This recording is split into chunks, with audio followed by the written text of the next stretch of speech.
But I want to look at this from a bigger picture, because later on we're going to have the Columbia professor come on and talk about the deep state and the way it's eroding our rights.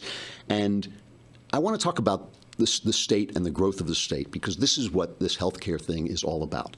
Okay. Now, one of the reasons that people are always making the joke that they listen to Shapiro's show and they get depressed and they listen to me and I cheer them up. And the reason I don't get depressed, oddly enough, about politics is because I have a tragic view of life. That sounds paradoxical, but it's not. I believe that freedom is a living thing and freedom dies. At its best, freedom in the past, I think, has had maybe a 400-year lifespan. Usually it's closer to 100 or 200 years. We're doing pretty well here, I think. And if you believe that things die, every day is a good day, right? I mean, it's just like getting old. You know, I don't like getting old, but I fight it every step of the way. But I understand that getting old is better than the alternative, which is dying. You know, so like that's the way I feel about the government. Every day that we have freedom is a good day. And I think of conservatives like doctors. You're fighting a losing battle to keep something alive that will ultimately die, but every day you win. You win, and that's why I find myself rather cheerful when things are going. Now, so how do I feel? I mean, what kills freedom ultimately is this desire to make things fair, okay? And that we understand the desire to make things fair, but it ultimately bleeds into equality, and equality kills freedom. Why does equality kill freedom? Let's say you've got two guys who want to play basketball. One of them is LeBron James, and one of them is me, okay? If I want to be equal to LeBron James, there's only one way to do it. I have to hobble LeBron James, right? I have to make LeBron James worse, because I can't be as good as LeBron James, because reality, nature does not create equality in people.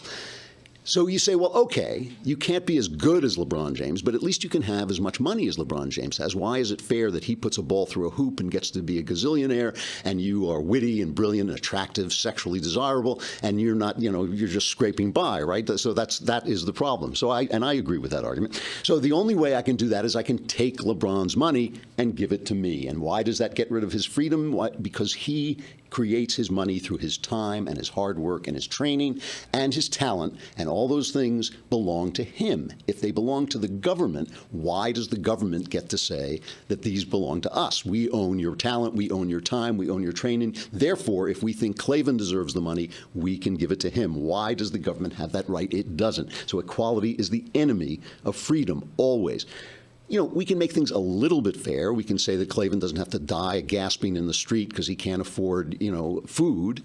Maybe LeBron can put in a little bit of money for that, maybe, you know. But still, it's LeBron's money. He worked for it. He paid it. It's his. His freedom depends on his being able to keep the sweat of his brow. And that is why conservatives are always fighting the state. You know, they're fighting the state because they know, you know, here's the thing.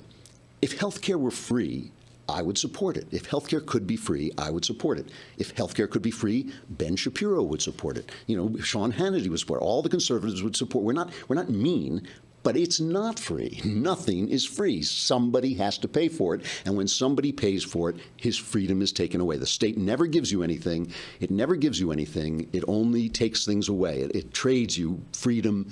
It trades you stuff for your freedom, for its power, your freedom. And